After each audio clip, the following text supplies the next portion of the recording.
प्यारे बच्चों, कैसे हैं आप सब? मुझे उम्मीद है आप सब खैरियत से होंगे। आइए सुनते हैं नई हर्फ कहानी।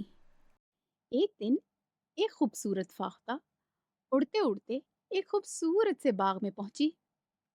बाग के दरमियान में एक बहुत बड़ा सा फव्वारा था, जिससे पानी खुशबूदार फूलों के दरमियान गिरता था। फाख्ता फव्वारे को देखकर बहुत खुश हुई और इसके किनारे पर बैठ गई। बाग में एक खरगोश भी था, जो फाख्ता का बहुत अच्छा दोस्त था। लेकिन आज खरगोश को एक शरारत सूझी।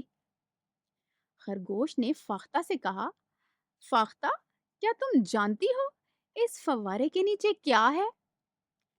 इस फव्वारे के नीचे बहुत सारे फालसे हैं। फाख्ता ने हैरान होकर कहा, क्या सच?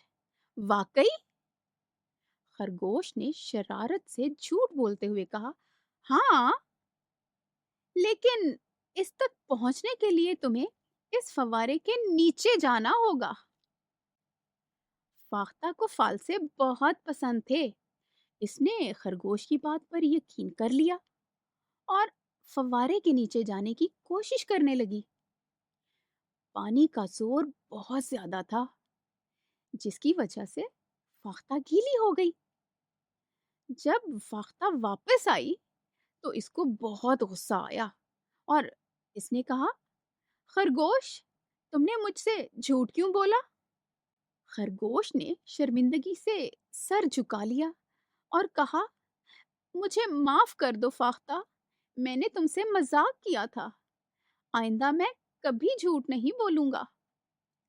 फाख्ता ने खरगोश को माफ कर दिया और कहा, झूठ बोलना अच्छी बात नहीं है, इससे दूसरों को तकलीफ पहुंच सकती है।